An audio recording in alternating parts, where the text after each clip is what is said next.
Sean todos ustedes bienvenidos. Es un gusto para nosotros en los diversos cuerpos académicos que hemos estado trabajando de manera conjunta, tanto de la Universidad Autónoma del Estado de México como del Instituto Superior de Ciencias de la Educación, a esta sesión de nuestro seminario permanente sobre violencia simbólica.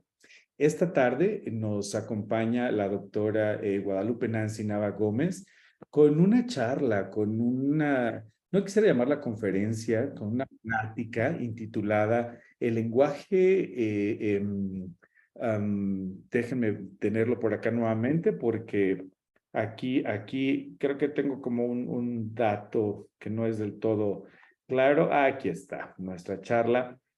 El lenguaje como forma de violencia simbólica y su reproducción en la práctica de crianza, ¿no? Déjenme hablarles un poquito de la doctora Guadalupe Nancy Nava Gómez para que luego les diga un poco la lógica a seguir esta tarde. Bueno, la doctora Nava es doctora en educación bilingüe por la Universidad de Texas en Kingsville, en los Estados Unidos, maestra en lingüística aplicada a la enseñanza por la Facultad de Lenguas de la Universidad Autónoma de nuestra entidad y es licenciada en lengua inglesa por la misma casa de estudios. Actualmente es investigadora y profesora de tiempo completo adscrita al Instituto de Estudios de la Universidad y de la Universidad Autónoma del Estado de México. El campo de investigación al que pertenece es Ciencias de la Educación y Políticas Lingüísticas. Es integrante y líder del cuerpo académico consolidado Procesos Sociales y Prácticas Institucionales desde el Pensamiento Crítico, adscrito a nuestra universidad de la entidad. Fue asistente de investigación e instructor en la Universidad de Texas, en Kingsville. Sus publicaciones están principalmente orientadas a temáticas de educación, políticas lingüísticas y educativas desde la problematización que implica pues, todos estos procesos de educación lingüística en lengua 1 y lengua 2. La doctora Nava cuenta con el perfil PROMEP, otorgado por la SEP desde 2008 y a la fecha es integrante del Sistema Nacional de Investigadores nivel 1, otorgado por el CONACYT. Doctora Nava, sea usted bienvenida. Le dejamos en uso de la palabra el tiempo que usted considere necesario para que luego abramos una suerte de debates, de charlas, espacio de preguntas para poder interactuar en ese sentido. ¿Vale? Doctora Nava, este es su espacio. Muy buenas tardes. Adelante. Buenas tardes a todos. Muchas gracias por la oportunidad para participar en esta charla con las actividades del seminario permanente. Y bien, en esta tarde tengo el gusto de presentar una parte de lo que se está trabajando en un proyecto de investigación, mismo que se está desarrollando en la Facultad de Antropología con una egresada, ¿no?, quien está trabajando este tema como parte de su proceso de titulación bajo la asesoría de su servidora. Entonces tenemos aquí esta revisión sobre el lenguaje como forma de violencia simbólica y su reproducción en las prácticas de crianza, ¿no?, de manera particular. Pues para dar inicio tenemos este punto, el locus de la violencia, ¿no? Yo creo que es preciso para poder llegar a una comprensión. No me interesa tanto desarrollar el día de hoy porque sé que ustedes han venido trabajando sobre diferentes enfoques a fin de poder establecer una comprensión del término violencia, sino cuál realmente lo que me interesa es establecer la relación que tiene el lenguaje y este concepto, ¿no?, que han venido trabajando en el seminario. Para iniciar, ¿no?, el locus de la violencia. ¿Dónde podemos ubicar el locus de la violencia desde la lingüística? Bueno, pues está propiamente en el lenguaje, ¿no? ¿Y dónde es que se reproduce? ¿Dónde es que adquiere todos estos matices y se convierte en parte, ¿no?, un elemento intrínseco en la cultura, ¿no? Cuando se genera las condiciones que adquiere evidentemente una condición humana, el lenguaje se materializa a través del discurso y de otras prácticas y es así como se incorpora como elemento en la cultura. Eh, la aproximación antropológica, ¿no?, desde una visión, ¿no?, una primera visión, pues tenemos una revisión muy, muy rápida a esta hipótesis de Sapir-Whorf relacionada con el relativismo lingüístico. porque, bueno, nosotros conocemos, cuando estamos frente a una tipología de la violencia, hay una diversidad, ¿no? de clasificaciones, de violencia, desde la violencia emocional, la violencia física, la violencia económica, etcétera. Pues el día de hoy hay una violencia lingüística, ¿no? Y ahí viene pues un relativismo, una relación con el relativismo. El interés en materia del impacto que tiene el lenguaje en la cultura y la cognición, de ahí deriva esta propuesta, es grande, especialmente en las investigaciones más complicadas y controvertidas. Una de ellas es propiamente el relativismo cultural, ¿no? Que se ha revisado en antropología desde trabajos de Ward, Berline Kay, Lucy Vygotsky, Lenenberg Roberts, entre otros más. La idea es que la cultura por lengua afecta a la manera en cómo pensamos. Esa es la relación primera que se establece, de ahí la importancia de precisar de dónde partimos, ¿no? Y mi interés de más o menos enmarcar esta charla a partir de estos puntos. La cultura por la lengua afecta la manera en cómo pensamos. Nuestro entorno cultural afecta la manera como pensamos y de ahí cómo actuamos, especialmente nuestra clasificación del mundo percibido. Benjamin Lee Whorf no niega que hay dos direcciones de influencia que tiene esta hipótesis del relativismo cultural, de la cultura a la lengua y de la lengua a la cultura.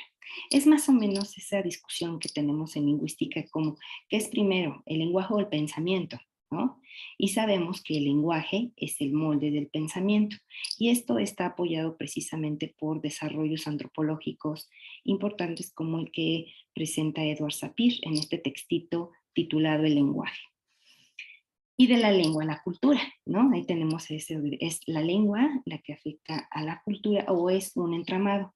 Creo más bien que existe una relación compleja, ¿no? En donde se articulan estos elementos: pensamiento, habla de manera particular y cultura, o pensamiento, lenguaje y cultura. Está como este trino, esta tríada, ¿no? De elementos que podríamos nosotros comenzar a reflexionar desde la academia, ¿no? Esta tríada no perderla de vista: pensamiento, lenguaje y cultura. Sin embargo, argumenta, ¿no? Que como la gramática es más que la cultura resistente al cambio, ahí viene la situación de si la lengua se desarrolla de manera paralela a la cultura. Bueno, también hay toda una discusión antropológica, ¿no? Desde sus bases antropológicas, donde, ahorita vamos a ver más adelante, hay un cierto tipo de posturas. La influencia, o bien la influencia de la lengua sobre la cultura, perdón, la influencia de la lengua sobre la cultura, la cual es predominante. Y aquí sí, ya vamos un poquito, ¿no? De esos tres elementos que tenemos iniciales: pensamiento, lenguaje y cultura, vamos observando dos, ¿no? Que son preponderantes, que es la influencia que tiene la lengua sobre la cultura, es decir, las palabras y cómo éstas van dando molde, ¿no? Van generando estos procesos que nosotros conocemos, procesos sociales, culturales e institucionales que conocemos como cultura. También Edward Sapir opina que hay una interconexión entre lengua, cultura y psicología, sí, pensamiento, ¿no? Además, argumenta que dos lenguas nunca podrían ser suficientemente similares para considerarlas como representantes de la misma realidad social. Por supuesto, si partimos de una premisa que el lenguaje es propio de la condición humana, es decir, es lo que nos hace distintos de otras especies, ¿no? Pues no podemos pensar que los seres humanos son idénticos. Nos estamos refiriendo a realidades sociales distintas. También así los productos del hombre, como lo que es el lenguaje, ¿no? No podremos ver, en el caso concreto, dos lenguas que sean iguales, dos lenguas que sean similares, porque las lenguas, ¿no? Provienen de todos estos procesos históricos y sociales que van enmarcando realidades sociales distintas. Los seres humanos somos distintos, también así sus productos, y uno de esos productos o parte de su condición humana, que es el lenguaje, es diferente. Entonces, desde ahí vamos estableciendo estos matices, ¿no? Pero ¿cuál es el papel que tiene el lenguaje en la aproximación de la violencia? Bueno, vamos a acotar. El lenguaje, de acuerdo con Saussure, es multiforme, es heteróclito, es decir, es una masa amorfa, el lenguaje como tal, ¿no? Porque puede ser un lenguaje, es un conjunto, un complejo de signos que se articulan y que nos ayudan a la expresión, ¿no? A la expresión desde necesidades, desde lo más básico, hasta llegar a lo complejo, como es lo social, como es lo cultural, ¿no? Y lo político también, ¿no? Que ya estamos hablando de otros niveles de desarrollo del lenguaje. Pues el lenguaje se va a diferenciar del habla, ¿sí? Y el habla, aquí vamos a extender una premisa muy importante que viene desde Sapir. En los hechos, el habla, en los hechos generales relativos al lenguaje, no hay uno que nos impresione tanto como su universalidad, ¿no? A partir de ahí, el lenguaje es universal, ¿sí? Sí, sí entendemos, y ahí Hannah Arendt, ¿no? Nos da ciertas precisiones, que el lenguaje es parte de la condición humana, ¿sí? Este tiene una característica, es universal. Ejemplo, la comunicación, que se da de múltiples formas, por todos los códigos que existen, ¿no? Que son múltiples y diversos. La danza, por ejemplo, es un lenguaje, ¿sí? Pero como arte, pues es universal, ¿sí? Bueno, y ahora nos vamos a la siguiente. El habla es una actividad humana, ya muy precisa. El habla es una actividad humana, para separarlas de otras posibilidades de lenguaje que existen, ¿sí? El teatro, la música, la danza, las matemáticas, son lenguajes en sí.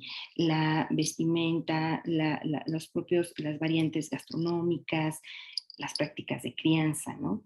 Entonces, pero el habla como actividad humana varía sin límites precisos, es lo que más varía.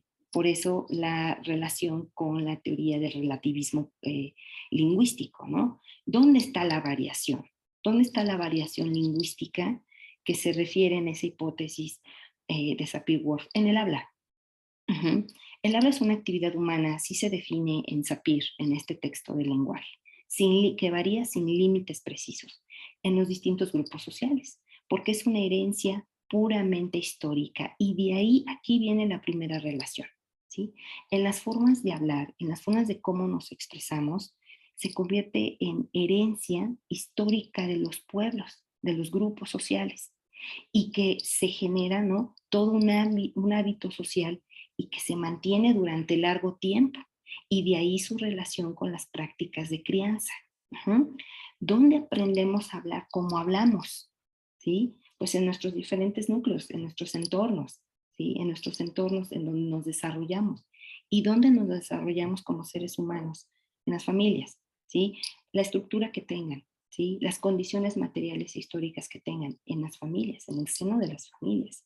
Es ahí la importancia de revisar las prácticas discursivas, sobre todo las discursivas, porque incluso como padres decimos, cuando somos padres no tenemos un manual, ¿verdad? No hay un manual que te diga cómo ser padre, cómo referirte a tu hijo, cómo llevar las relaciones al interior humanas, al interior de tu familia, sobre todo en la relación padre-hijos, hijos-padres, hijos-hijos, ¿no? ¿Dónde está un libro, por ejemplo, en donde te especifique cómo te debes de dirigir, ¿no? Esa es una herencia, es parte de los elementos constitutivos de la transferibilidad de la cultura, ¿sí? Y que está inmersa, está grabada. Decimos, mira, ya estás hablando como mi mamá. No, ya te pareces a mi abuelita, ¿no? No, a mí no me mandas, ¿sí? Ve a mandar allá a tu mamá, ve a mandar a tu papá. Y comenzamos a reproducir y a reproducir. Yo no diría que de manera inconsciente, no, porque ahí tengo una premisa al margen, ¿no? Que en el lenguaje no hay nada que sea ni instintivo, ¿sí? Ni que se produzca al azar.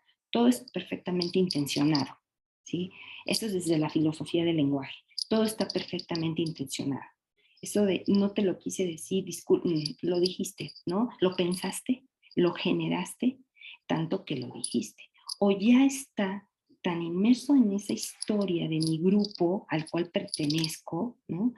Que yo simplemente participo en esos procesos de transferibilidad de la cultura. Bien. Y una tercera premisa. No existe necesariamente, y esto también es muy importante considerarlo más al final, no en el cierre de esta charla, espero, una correlación entre lengua, raza y cultura. Esto está en Edward Sapir, desde esa postura y visión antropológica sobre el lenguaje. ¿Hasta aquí vamos bien? ¿Sí? Muy bien. Ahora, tenemos otra ya interna, ¿no? Para ya irnos metiendo a lo que es la violencia y un marco teórico explicativo, pues es el que empleo desde Michel Foucault en la microfísica del poder, ¿no? Existe una forma de violencia que no necesariamente toca los cuerpos, pero que los atraviesa. ¿Cuál es? El discurso. Ujú. ¿Cuál es una por antonomasia? El discurso, la palabra. De acuerdo con Edward Sapir, la materia prima del lenguaje son las palabras. Es lo que decimos, además de cómo lo decimos, ¿sí? Una palabra como perro es un animal cuadrúpedo, etcétera, etcétera, no pasa nada. Pero en un contexto, ¿no? Podemos insultar a alguien utilizando esa palabra, perro. Ujú. Entonces, sí hay una forma. ¿Y cómo? ¿Qué es lo que sucede? Bueno, hay una en la imagen, ¿no? En el inicio, por eso escogí esa imagen que me llama poderosamente la atención en el cartel, de cómo nosotros, ¿no? Para ilustrar esa microfísica de poder, cómo nosotros con las palabras dañamos a las personas. Aquí utilicé a los niños porque vamos a hablar de prácticas de crianza, pero así nos sucede entre compañeros de trabajo, así sucede entre, bueno, no diría colegas porque si no, no sucedería tanto, ¿verdad? Pero cuando coincidimos en el trabajo, en ocasiones no nos fijamos, no somos conscientes o intentamos no ser conscientes en el cómo estamos utilizando las palabras, pero podemos estar destruyendo la imagen de una persona. Podemos, la difamación, ¿no? La mentira, que eso de en filosofía del lenguaje se hace énfasis en dos grandes actos lingüísticos o actos de habla, que son la mentira y la ironía, ¿no? Que han sido ampliamente estudiadas y analizadas en el campo de la semiología del lenguaje. La significación que tienen esos, valga la redundancia, esos signos que utilizamos, ¿no? El impacto de lo que es la mentira, ¿no? El papel que tiene la mentira en un entramado lingüístico muy complejo, que también lo tiene la ironía, ¿sí? Y aquí, pues, lo estamos utilizando como para explicar la violencia, ¿no? Y su papel que tiene en las prácticas de crianza. Pues muy bien, para Foucault, en el texto Microfísica del Poder, además afirma que el poder no está, yo no afirmo nada, solamente recupero este marco teórico. El poder no está localizado en el aparato de Estado, o sea, no está en esas grandes estructuras, ¿no? Que queremos. Y que nada cambiará en la sociedad si no se transforman los mecanismos de poder. Un mecanismo de poder. Nosotros estamos muy preocupados en la actualidad por todas esas expresiones de violencia, ¿no? Que incluso ya sobrepasan todo lo racional posible, ¿sí? Esas múltiples, diversas, complejas y que son horrorosas imágenes que tenemos en el día a día, en las noticias, ¿no? En las redes sociales, digitales, en donde decimos, ya es inimaginable, ¿no? Para mí, pero a otros sí se le ocurrió, tanto que sucedió. Ajá. Los propios medios de comunicación, las propias formas en cómo se está desarrollando las noticias, son formas muy violentas. Uh-huh. En donde si no logramos transformar esos mecanismos de poder que funcionan fuera de los aparatos de Estado, uh-huh, por debajo de ellos, a su lado, de manera mucho más minuciosa que es cotidiana, si se consigue modificar estas relaciones o hacen intolerables los efectos del poder que en ellas se propaga, ¿no? Los efectos del poder. Se dificultará enormemente el funcionamiento de los aparatos de Estado. Pensamos que vamos por la deriva, ¿no? O algunos pensaríamos que, bueno, ¿qué tengo que ver con ese ente abstracto, el Estado? Mucho, ¿sí? Mucho, porque ese Estado se deposita sobre una base sociocultural, sobre una base política, y es ahí en donde nos reunimos todos y contribuimos, no diría que de menor, sino contribuimos enormemente al desarrollo, ¿no? De esos estados, de esas estructuras de poder, desde nuestras propias formas de interrelacionarnos como los demás. es política, ¿no? De esas formas múltiples de relacionarnos con el otro. ¿Cómo lo estamos haciendo? Ese es el fondo del asunto. Lenguaje y poder, ¿no? El poder se ejerce dentro del núcleo familiar, para empezar desde ahí, ¿no? Y esto está desde Hegel, está desde Kant, ¿no? De Immanuel Kant, está en Hegel, está en Rousseau. Dice, la familia, ¿sí? ¿Qué es lo que está pasando en la sociedad? Y ellos, en sus diferentes obras, ¿no? En su obra, mencionan desde la filosofía cómo la familia tiene un papel fundamental en la sociedad y que de romperse esa relación, ¿no? De familia, el fracturarse, es lo que va a llevar a la pérdida prácticamente de la humanidad, lo que estamos atravesando en estos días. El poder que se ejerce dentro del núcleo familiar entonces, que pareciera ser casi imperceptible, ¿no? Aquí todos somos iguales, todos tenemos los mismos derechos, las mismas obligaciones, etcétera, pues no está sucediendo así, si no, no tuviéramos tantos problemas en nuestra sociedad. Pero que se ejerce con tanta fuerza sobre los hombres, pensemos, los cultos religiosos, ¿no? El culto, ciertos cultos, ciertas prácticas de culto, quito la religión, ciertas prácticas de culto, ¿no? Se ejerce los nombres propios que vemos en lingüística, en la clase de antropología lingüística. El nombre propio es un sello, ¿no? Es un sello y ahora te vas a llamar así. Hay gente que va por este mundo odiando su nombre, ¿no? ¿Por qué? Pues porque son manifestaciones de cómo el poder se ejerce sobre los hombres. Uh-huh. Y mujeres desde la niñez, con las enseñanzas que los abuelos, padres, personas y el núcleo familiar y social intervienen en esta formación del individuo. Estamos hablando de la crianza, estamos hablando de procesos formativos. Aquí la situación es cómo estamos llevando a cabo esos procesos formativos. Pues una forma que hoy nos ocupa en esta charla es a través de frases discursivas, ¿no? A través de las palabras, las cuales están orientadas hacia conductas, ¿sí? Vamos, no me voy a detener mucho, hay más materia que vamos a revisar, pero eres un burro, eres flojo.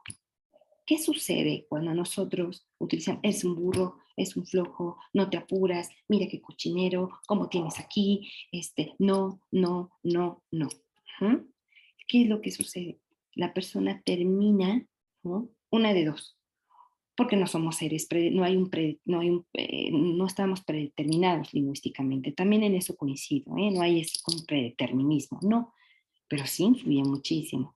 Hay personas que tienen de dos o rompen, hacen rupturas desde muy temprana edad. No, a mí no me vas a llevar un flojo y te demuestran, ¿no? Es gente que tiene esa personalidad, pero ¿cuántos logran hacer esas rupturas? No muchos, sino terminan comportándose. O sea, sí, esas palabras moldean el pensamiento, luego entonces afectan su comportamiento y se va generando una cultura, ¿no? Pues de flojera, una cultura en donde podemos ver, revisemos qué pasa con las pandillas, qué pasa con las clicas, qué pasa con estas expresiones humanas, ¿no? ¿Qué los llevó allá? Ajá. ¿Qué los llevó allá? En parte, todo el insumo que recibieron de sus estructuras familiares, como sea, como quiera que éstas hayan sido compuestas, ¿no? Sea mamá, papá, sea abuelo, hijos, hermanos, etcétera. Muy bien, esas frases discursivas que están orientadas a conductas reguladoras, no toques, no vengas, no vayas, piensen en nuestro proceso de adquisición del lenguaje, cómo fue, con muchísima prohibición. Y ahorita vamos a hablar sobre prohibición, ¿no? Y que nos llevan a la formación del carácter, ¿sí? Esto es un punto importante. Lo que es permitido, lo que es bueno, lo que es malo, lo que se aprueba, no, esto es malo, ¿sí? Y ahora, por ejemplo, con nuestros jóvenes o nuestros adolescentes, no lo hagas, pero nunca o difícilmente decimos por qué. No lo hagas por esto, ¿no? No lo hagas por lo otro. Igual a los niños te piden una explicación. ¿Y por qué? Nada más que nosotros, porque lo digo yo. Fíjense nada más cómo empezamos con estas formas de intercambio, ¿no? Discursivo, pues porque lo digo yo, porque soy tu mamá, porque soy tu papá, porque lo digo yo y te callas. Un no es no, ¿no? Y así crecemos, crecemos, crecemos. En la escuela, nosotros como en la universidad, ¿no? Como profesores lo podemos observar. Queremos que nuestros alumnos sean participativos y que ellos tomen la palabra. A propósito de tomar la palabra, Michel Foucault tiene el textito, el orden del discurso, ¿no? A propósito de tomar la palabra. Y la importancia que tiene tomar la palabra. Y tiene mucha importancia. ¿Por qué? Queremos que sean participativos y que hagan presentaciones, y que hagan discusiones, etcétera, etcétera. Cuando se la pasaron en su infancia escuchando, tú no hablas, y cuando hay adultos usted se calla, ¿no? A los maestros, y luego íbamos a la escuela todos ya discursivamente con nuestro paquete. Al maestro no le replicas, no lo cuestionas, no le rezongas, etcétera, etcétera. Y llegan a la universidad y queremos que ahí el discurso se dé como por arte de magia, cuando ya viene todo un acondicionamiento lingüístico desde la infancia, desde edad muy temprana, desde la crianza. Bueno, enseñanzas que suceden durante la crianza que definen los rasgos identitarios. Y esto es importante.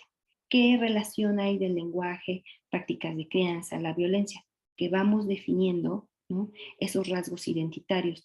Alumnos muy sumisos, alumnos muy callados, alumnos muy participativos. Cuando hablamos de alumnos, estamos hablando de seres humanos.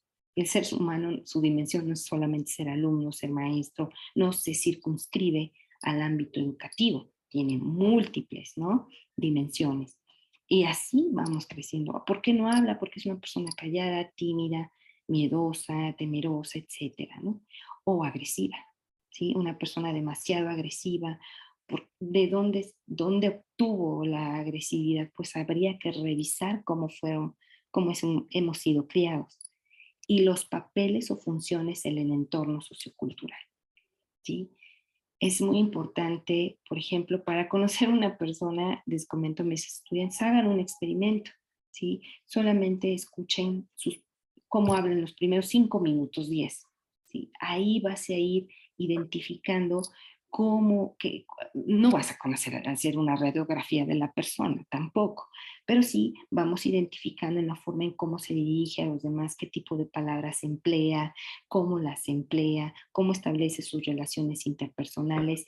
Podemos ir identificando, ¿no? Ciertos rasgos que obviamente obedecen a toda una forma, un proceso formativo o varios.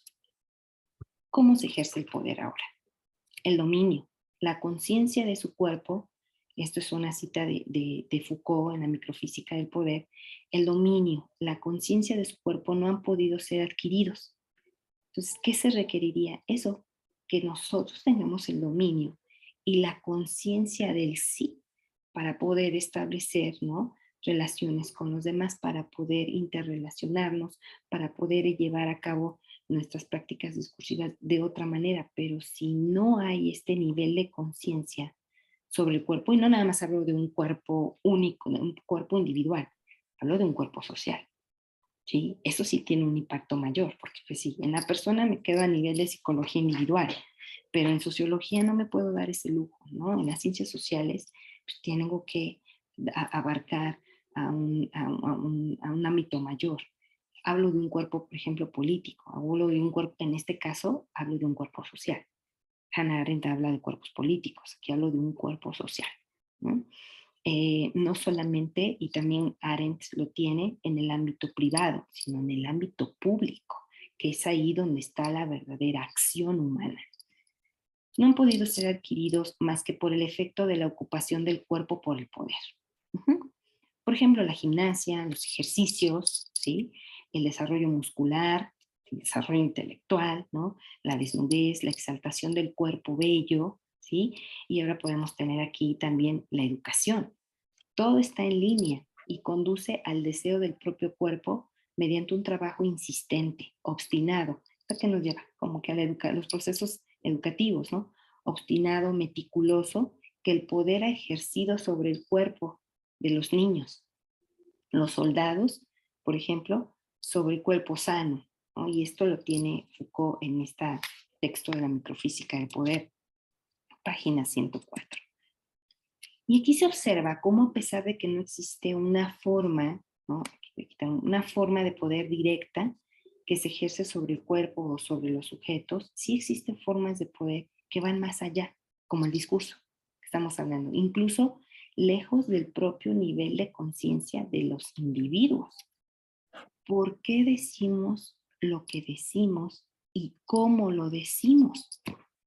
Y de ahí vienen nuestros argumentos de no me fijé, discúlpame, no te lo quise decir así.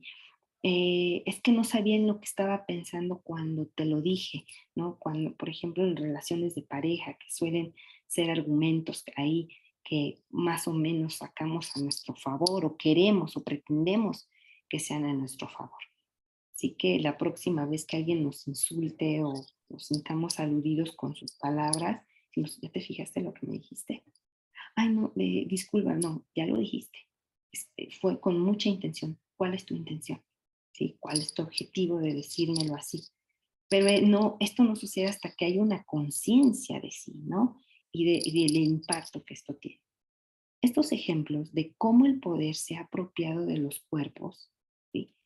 ¿Qué sucede nosotros en nuestras prácticas de crianza con los niños? Nos hemos apropiado de esos cuerpos, nos hemos apropiado de nuestras familias. En ocasiones nos apropiamos de nuestro entorno laboral o creemos apropiarnos, o por lo menos es nuestra intención. Algunos lo logran, otros no. Por ejemplo, en esa relación del jefe, ¿no? Esa relación del patrón, de cómo esas cuestiones discursivas que tienen mucho que ver con la autoridad en los diferentes ámbitos. Estos ejemplos de cómo el poder se ha apropiado de los cuerpos sucede algo similar cuando se trata de las prácticas discursivas, que se identifican durante la crianza dentro de una sociedad determinada, ya que casi sin darnos cuenta, por eso preciso ahí, casi sin darnos cuenta, terminamos, esto es muy intencional, ¿no? Terminamos reproduciendo prácticas socioculturales como patrones de conducta socializados. ¿Quién nos enseña a hablar? Así cuando somos mamás, cuando estamos al frente de un cuerpo social determinado, ¿no? Por ejemplo, maestros. Estamos al frente de nuestros grupos. ¿Quién nos enseña a hablar? ¿De dónde aprendemos a hablar? ¿Cómo nos dirigimos con nuestros alumnos? De los demás, no de los libros. Bueno, los libros están ahí, ¿no? Los alumnos pueden ir y ser autodidactas. Bueno, sabemos todo lo que implica, pero ¿quién nos enseña realmente? ¿De dónde aprendemos? Esto me acuerdo mucho a un profesor que nos preguntó, ¿de dónde aprendemos a ser docentes? De otros docentes. Lo mismo cuando somos niños, ¿de dónde aprendemos a hablar así cuando somos mamás, cuando somos papás, cuando estamos dentro de un núcleo? Pues de los que nos antecedían, ¿no? De nuestros padres, de nuestros abuelos, de nuestro entorno. De ahí aprendemos, de ahí los adquirimos. ¿Sí? Por eso que me interesó ahí poner al inicio. El habla es la herencia cultural de los pueblos, es la herencia histórica. El habla es la herencia histórica de los pueblos, que se transmite de generación en generación y que tiene un impacto, ¿sí? No solamente en la cultura, no solamente en el comportamiento, sino en la generación de la cultura. Muy bien, entonces nosotros terminamos finalmente reproduciendo esas prácticas socioculturales y Bourdieu tiene todo un marco teórico explicativo para la reproducción, el hábitus, ¿no? Social, cultural de las comunidades. Como patrones de conducta socializados o socializamos, que se transfieren por medio de qué. ¿Cuál es el vehículo por excelencia? Y otra vez hago un modo de parafrasear esa pregunta, ¿no? El vehículo, el modo por excelencia que utilizamos para los procesos de transferibilidad de la cultura, el discurso, el habla, el uso de la palabra, y que se mueven de una generación a otra. En este tenor, se puede argumentar hasta este punto que los individuos desde una edad muy temprana hasta una edad adulta se convierten en reproductores, vamos convirtiéndonos poco a poco. No es de, ya llegué como papá, ya comienzo a utilizarlos. No, tal vez no nos hayamos dado cuenta, ese es el nivel de conciencia, ¿no?, que alude Foucault, pero no nos hemos dado cuenta que durante nuestro proceso, de nuestro desarrollo, ¿no?, biológico, social y cultural, nosotros vamos a ir adquiriendo esos matices, esas formas te habla, ¿no? Y hasta nuestros hermanos en algún momento, ¿no? Nos dijeron, ay, mira, ya estás hablando como mi mamá. Tranquila, ¿eh? Tú no eres mi mamá para mandarme, ¿no? A ver, tú no eres mi papá. Si mi papá, y además, fíjense, hay una aceptación. Si mi papá me lo manda, lo hago. Tú no. Ujú. Vamos ubicando como que nosotros otorgando, ¿no? Concediendo, vamos concediendo esas estructuras de poder para esas figuras, sea el padre, la madre, la abuela, el abuelo, el tío, ¿no? Etcétera. Y así, y estas paulativamente, gradualmente, se convierten en reproductores, nos vamos convirtiendo en reproductores de aquellas formas de poder o de dominación que ejercieron sus padres. Y sí, y si esas formas, ¿no? De dominación fueron, la dominación ya es una violencia, ¿no? Per se, ya es una violencia, ¿no? O sea, con las palabras, o sea, a través de otros dispositivos. Para Michel Foucault, el discurso es un dispositivo de control. Para Michel Foucault, el discurso es un regulador de la conducta, un regulador de los cuerpos políticos, ¿no? Y de ahí su importancia de estarlos bajo vigilancia, ¿no? Abuelos y tutores sobre ellos bajo los esquemas y estructuras familiares de cada individuo, así como bajo las circunstancias sociales. También, o sea, esto no se hace. Sabemos que no sucede como, como si estuviéramos, la sociedad se desarrolla en un laboratorio. No, ¿no? La vida misma es el laboratorio de la sociedad. Entonces, las circunstancias sociales, las circunstancias económicas, las circunstancias políticas inciden e influyen en la forma en cómo nos relacionamos, como lo que está sucediendo con la violencia. También las materiales, las históricas, que cada grupo social le toca vivir, ¿no? Son parte de, de los modos de vivir que tienen las sociedades. Pues bien es cierto que las relaciones sociales están enmarcadas por una infinidad de discursos. Sí, hay una cantidad inconmensurable de discursos que generamos. En este momento estamos generando otras posibilidades discursivas y que son utilizadas en la cotidianidad a través de la palabra, que pudiera parecer inofensiva, pudiera, y que además, por ejemplo, te pego, si te pego es porque me importas, ¿no? Y quitamos la violencia física. Si te digo no, que no vas y que no lo haces, es porque te quiero. ¿No? Oye, pero es que yo quiero ir al museo porque ya te dije que no. Me importas y no vas. ¿No? Aunque eso esté deteniendo el desarrollo de tu hijo, de tu hija, de tu hermano, de tu hermana, de tu compañero de trabajo, no, no vas. Ah, mire, es que le vamos a presentar esta actividad. No, no hay posibilidad. No, es que no hay tiempo. No, es que eso no está marcado en el plan de desarrollo, etcétera, etcétera. Y que además cumple con esta condición que sostiene Foucault respecto de la microfísica del poder, como, repito, toda aquella forma de violencia o dominación que no toca los cuerpos, en esto hago énfasis, pero que sí los atraviesa, ¿no? Con toda la intención de controlar. ¿Cuál es la intención de esto? El control y ejercer el poder sobre el otro, que también es parte de la condición humana. Es así como Hannah Arendt trata de comprender el fenómeno de la violencia en un textito que tiene sobre la violencia, ¿no? Y en donde explica precisamente esto, ¿no? Cómo la intención de controlar y ejercer el poder sobre el otro, cómo lo puede hacer el diálogo, las palabras, ya que contienen una carga de intencionalidad sobre los individuos desde la familia, es decir, desde la crianza. En este sentido, el lenguaje humano conlleva una carga de significación, ¿no? Es decir, de representación, la significación. ¿Cómo entendemos en la lingüística la significación? Bueno, ustedes son expertos ya trabajando tanto en educación como en antropología de la educación también. La significación en lingüística se entiende como la posibilidad de representar. Nosotros así lo matizamos en lingüística. ¿Qué es la significación? Es la posibilidad que tiene el lenguaje de representar. Y aquí yo le pregunto a ese verbo, ¿representar qué? Pues representar la vida, representar los modos de la significación humana, que en semiología se distingue por comprender y sentir, ¿no? ¿qué es lo que más va a significar, no? Pues significar el poder, significar dominación, significa control, también significa regular la conducta. Es decir, aquí está orientado a la representación sociocultural. Como sociedad, poseemos una carga compleja de significados. No es necesario que sean explicados o representados materialmente, ¿sí? Es decir, por ejemplo, el discurso es incorpóreo, no tiene cuerpo, ¿sí? No tiene cuerpo, pero hiera a los cuerpos. Para ser interpretados en el círculo familiar y social, el valor simbólico y la significación del lenguaje son adquiridos de manera sociocultural. ¿De dónde adquirimos el valor de las palabras? Hay palabras que, por ejemplo, a mí no me gusta la palabra almorzar porque la asocio con una persona en mi infancia que yo no quiero saber de esa persona y yo no puedo con... La palabra almorzar no tiene nada, yo lo sé, pero para mí tiene toda una carga simbólica esa palabra.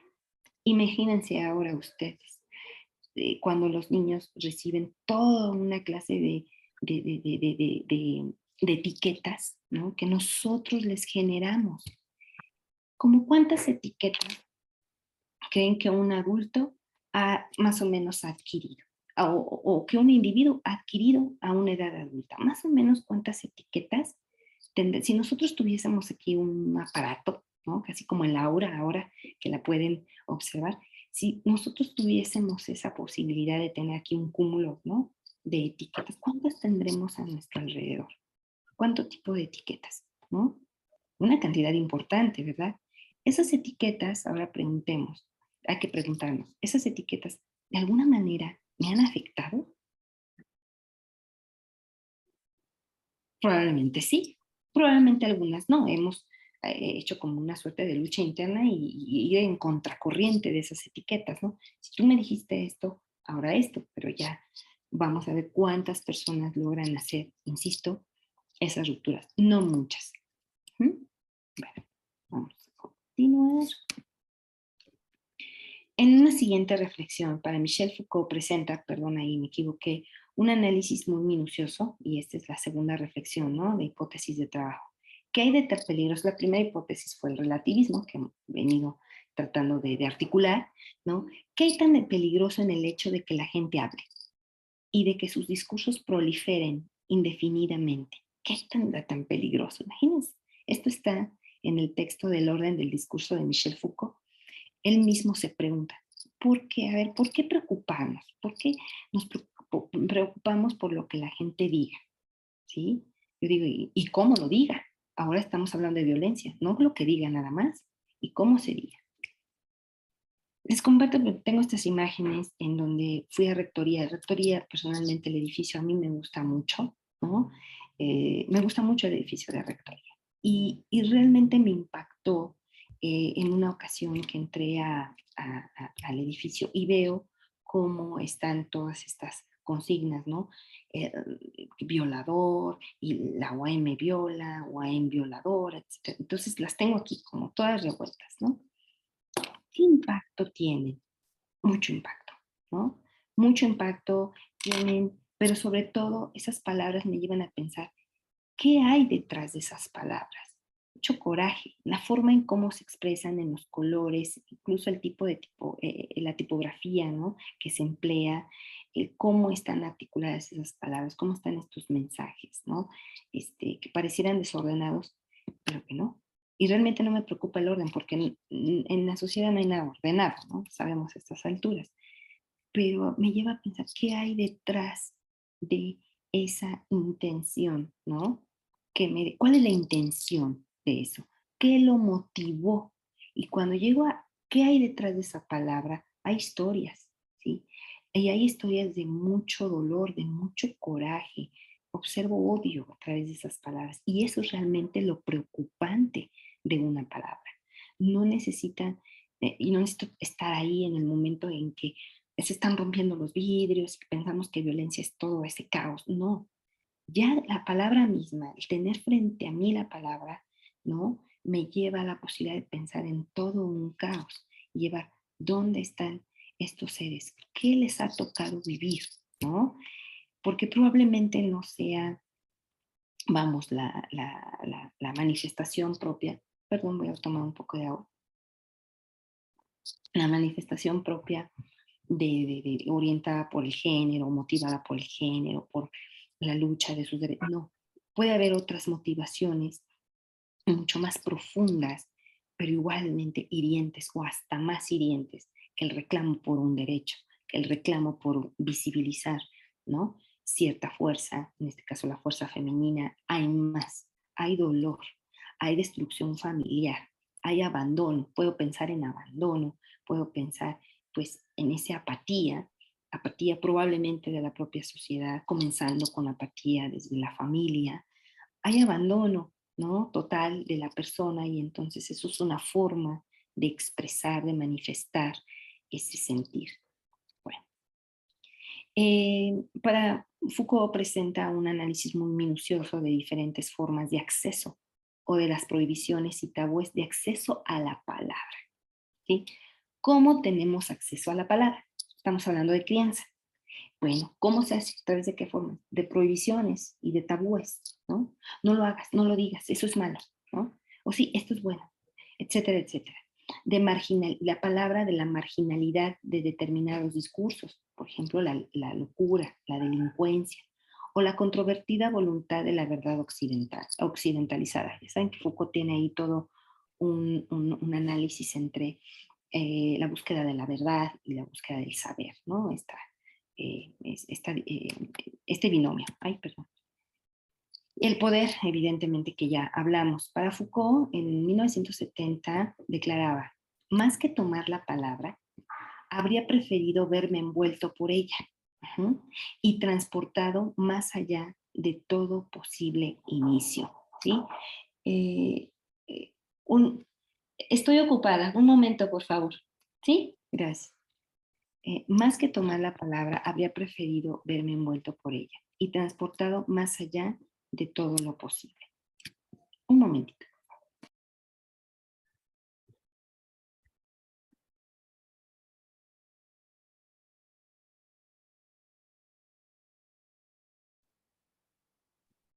Listo. Una disculpa, es que estoy aquí en la oficina. Bueno, regresando a esto. La producción del discurso está controlada, ¿no? Este está en el orden del discurso. Existen en el discurso procesos de exclusión, ¿sí? De marginación. El silencio, por ejemplo. Que el silencio, pues siempre he dicho, es un arma de dos filos, ¿no?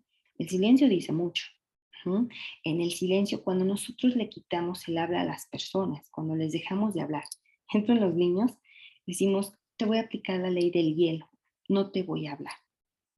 ¿Qué sucedía, no? Por ejemplo, en nuestro hogar, cuando nuestro papá, nuestra mamá nos dejaban de hablar, cuando habíamos cometido alguna falta, ¿no? Nos dejaban de hablar.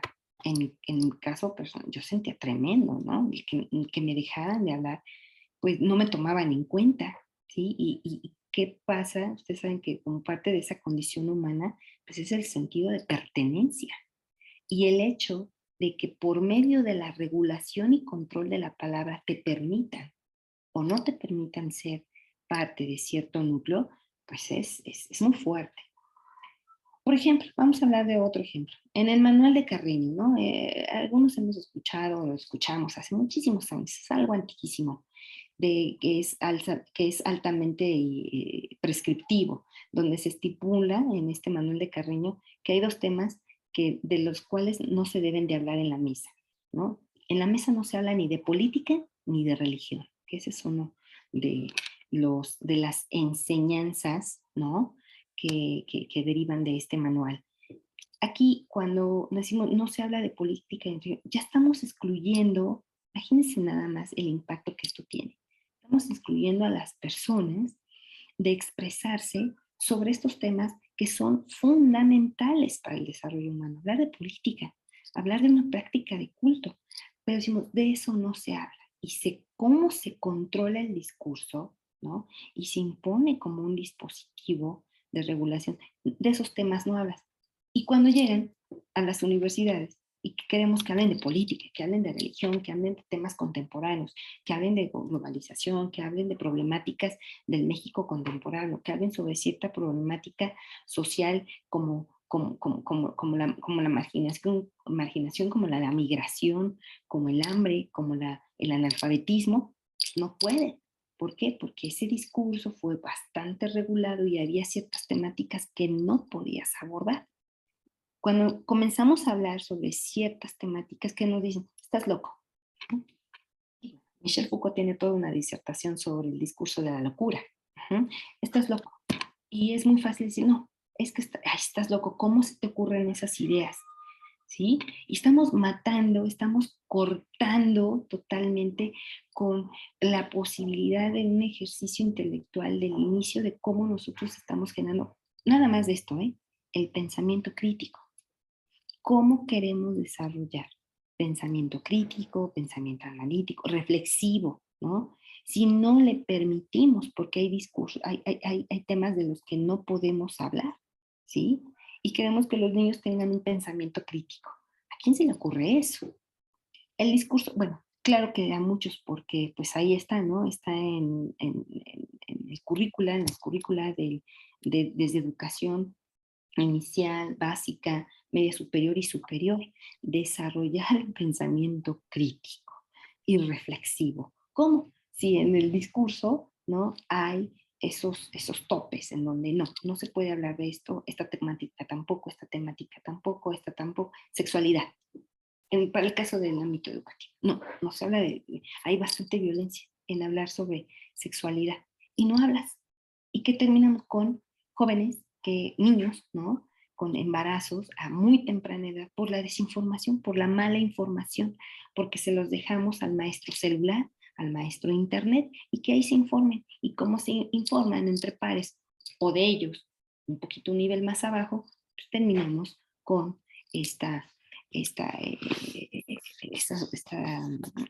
vorágine, ¿no? de problemáticas en la sociedad. Bueno, aquí me voy a ir un poquito más adelante. Para Foucault existen 3 sistemas de exclusión. ¿Cómo excluimos? ¿Cómo marginamos al otro? 1, la palabra prohibida.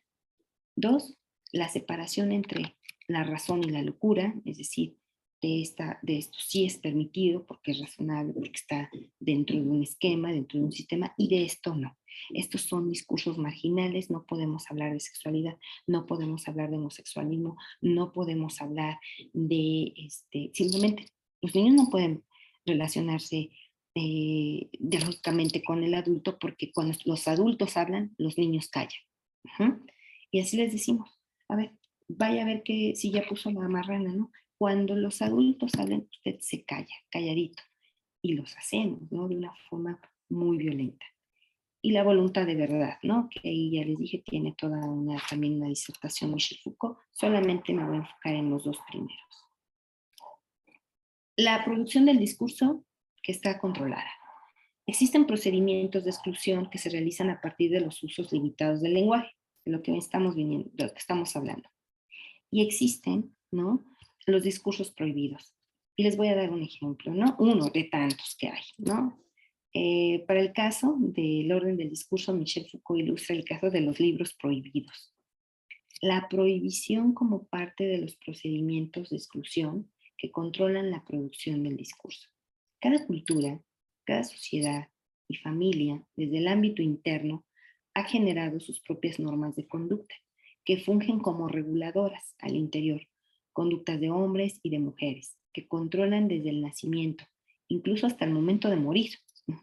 Y hasta lo decimos, no, es que no te puedes morir, no me puedes dejar, no me puedes dejar sola. Ahora resulta que ya creemos que podemos controlar ciclo vida-muerte, ¿no? No te puedes, si tú te mueres, yo me voy contigo, imagínense nada más, ¿no? Si tú te vas, yo me muero. ¿Cómo controlamos, no? Si te vas, yo me muero. Si te vas de aquí, a mí se me va el alma, se me va la vida. Y lo peor, que hay gente que sí termina comportándose como tal y los desenlaces, ya sabemos, son fatales. Es la muerte. Son fatales. Que controlan desde el nacimiento incluso hasta el momento de morir, expresadas a través de las enseñanzas adquiridas por medio de discursos en la crianza, expresadas en prohibiciones, pero al mismo tiempo en códigos de aceptación, valores y principios morales, con los que se identifican y con los que se hacen sentirte parte de.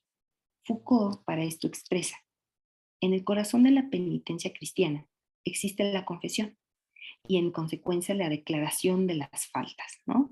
Es decir, el yo pecador. El examen de conciencia. Uh-huh. Y mediante esto toda una reproducción de saber y de discursos. La aceptación, la culpa. Aquí voy.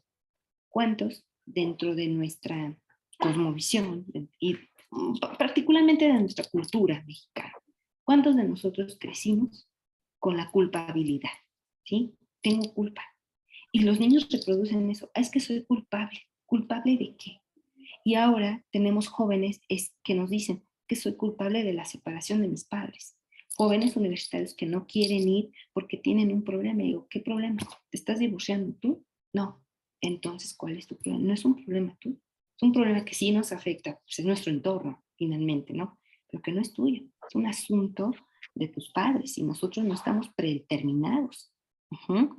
Pero insisto, como no hay una conciencia del sí, hay ya todo un dispositivo de violencia que está sobre nosotros y además, si a eso le sumamos que en nuestra práctica de crianza nos dijeron que tenemos la culpa, es que tienes la culpa. Y vean, desde que tiramos el vaso de la leche, es que es tu culpa.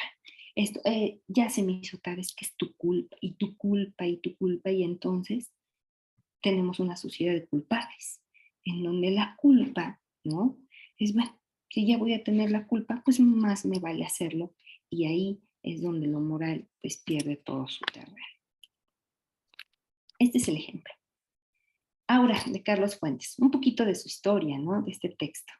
En el 2001, el entonces secretario del Trabajo, Carlos Abascal, armó una gran polémica, ¿no? Sobre la novela corta de Aura, de Carlos Fuentes. ¿Ya han tenido la oportunidad de leer Aura? Sí, una parte. Uh-huh. La hija, gracias, la hija de Abascal, que cursaba tercero de secundaria, la hija de este secretario de... Sí, perdón, tienen el... ¿no? No, que una partecita, Nancy, también. Ok. Es Y que, esa polémica que planteas me pareció haberla escuchado. uh-huh. La hija de Abascal, que cursaba tercero de secundaria, leyó el libro por indicaciones de su profesora, pues de español, pues nada raro, ¿verdad? Y tomando en cuenta que es una lectura casi obligada en esa etapa, cuando el exfuncionario descubrió el libro, dijo que algunos paisajes eran inapropiados para esa edad. Y es nada más, pero pues observen el poder que ostenta el señor, secretario del Trabajo, ¿verdad? Para dicha edad, por lo que se quejó en las escuelas, por cierto, de monjas, hablando sobre el cristianismo y estas prácticas y estas formas y estructuras de poder. Imagínense la niña, ¿no? Tienes encima las monjas, ¿no? Tienes encima toda ya la familia, las creencias, una práctica de culto, el cristianismo, vas a una escuela que tiene ciertas pautas de ser y hacer, ¿no? Sobre todo de no ser y no hacer, de no ser y no hacer, ¿no? La prohibición ahí, a todo lo que... Y luego leyendo Aura, y hasta corrieron a la maestra. Cuando un libro es objeto de acto de censura, como, como que resucita el libro. Aura, ¿no? Fue objeto de acto de censura. Y Carlos Fuentes opina que yo agradezco, porque gracias a esa censura se multiplicaron las ventas del libro, ¿no? Sí, así es, el hombre humano, el ser humano tiene otra característica, la curiosidad. Digo, si no nos tuviéramos en la investigación, ¿verdad? Si no nos tuviera aquí preocupadas ciertas curiosidades, ¿no? El saber, el conocer es un acto de curiosidad. Pues fue lo que a Carlos Fuentes y esta obra de Aura en el 2008 fue uno de los best sellers. Un caso mexicano que obviamente trascendió en Latinoamérica. Y aquí se comprueba una hipótesis más de Foucault. El discurso se vuelve objeto de deseo. Si no fuera así, ¿en qué nos estaríamos preocupando, ¿no? ¿O por qué nos estaríamos preocupando por la libertad de expresión? ¿Sí? Que lo queremos incluso hasta meter en marcos jurídicos, forma parte de la Carta Magna, la libertad de expresión, que escuchamos con Aristegui, que escuchamos con una cantidad, ¿no? Diversa, múltiple de periodistas, la lucha por la libertad de expresión, ¿no? Sí, porque el discurso se vuelve objeto de deseo. Ajá. Y eso es algo, ¿no? Que debemos de tener muy presente. Los niños quieren hablar. Nosotros, ¿qué es lo que queremos? ¿Qué es lo que estamos ejerciendo en este momento? Un acto de habla. Ujú. Acto de habla que tiene múltiples ángulos, ¿no? Alguien lo puede interpretar como, persuasivo, yo lo veo como un acto para compartir, para socializar, así lo veo, este momento, ¿no? Que estamos aquí desarrollando a través de estos medios tecnológicos que tenemos a nuestro alcance y para compartir, para socializar, ¿sí?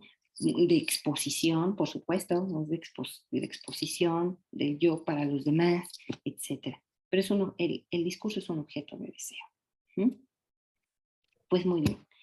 Los tres sistemas de exclusión, luego entonces viene la palabra prohibida, que habíamos con el ejemplo, y viene otro, ¿no? La separación de la razón y la locura. Esta discusión conduce a entender que el discurso de la locura también es un intento de encontrar verdad y valor, y radica en que esta búsqueda se genera a partir de signos, ¿sí? Por ejemplo, pues ya tenemos en Mendel, ¿no? Existen otros procedimientos, otras formas de ejercer. Cuando hablamos sobre algo o sobre alguien, ¿sí? Y a esta delimitación discursiva Foucault la precisa como el comentario, ¿sí? Está en el orden del discurso. Y se podría de manera inicial, ¿no?, establecer una aproximación a la repetición, hablar de lo mismo. Y el hablar de lo mismo, ¿no? El estar, por ejemplo, cuando insultamos a alguien, cuando insultamos, hablamos, ejercemos, estamos emitiendo un juicio, pero no es cualquier juicio, es un juicio de valor sobre el otro, ¿no? Esa mirada que hacemos sobre el otro, esa revisión, ya sea un trabajo escrito, ¿sí? Ya sea a una exposición oral, ya sea un comentario que hacemos a través de ahora que está tan en boga, ¿no? El comentar. Comentamos publicaciones, estamos en el mundo de la imagen y comentamos, ¿no? Y muchos dicen, ay, bueno, estamos hablando de lo mismo. Bueno, ahí también hay formas de violencia que se van entrelazando. Olvidar, excluir, marginar, olvidarnos como tal del autor. Esto es muy importante. En las prácticas de crianza, ¿cómo nos dirigimos a los demás? A ver, tu chamaquito, a ver, mocosito, a ver, niñito, ven, a ver, tú estás tontita, ¿no? Y vean nada más cómo utilizamos otras formas discursivas, ¿no? Y no le decimos Jorge, no le decimos Guadalupe, no le decimos Ignacio, no es José, es un chamaquito, es un niñito. Tú estás mencito, tú estás mencita, a ver, niñito. Y lo peor, cuando entran a la escuela, cuando entran al ámbito educativo, se encuentran con eso o peor, ¿sí? Yo les decía a mis estudiantes, a ver, me llamó la atención, ¿por qué se están huellando ahí atrás? El güey y este güey, a ver, dime exactamente, dime el nombre completo de tu compañero o de tu compañera. No, no me lo sé, pero ¿por qué te es fácil utilizar el güey? ¿Sabes cuáles son las implicaciones de eso? ¿Sabes lo que estás haciendo? Lo estás excluyendo, lo estás marginando. ¿Y tú por qué lo permites? Porque ya caímos en esa, ¿no? Como diría Foucault, estamos en una locura, ¿sí? Estamos en una locura en donde ya nos estamos olvidando hasta de nosotros mismos, de nuestro nombre, de nuestra persona, dónde está nuestro valor, ¿no? Como tal. Entonces, reflexionemos en la importancia que tiene en llamarle. Ella es María José. Me pasa, tengo gemelas. Les digo, a ver, chamaquita, no voltean, ¿no? No voltean. E incluso cuando me estoy dirigiendo a María José, pero me confundo y le digo María Fernanda, María José no voltea. Y viceversa, ¿no? Hasta que no escuchan su nombre. Bueno, eso me saco por andar compartiendo a veces, o porque me escuchan mencionar este tipo de conceptos, este tipo de problemáticas, y no me escuchan.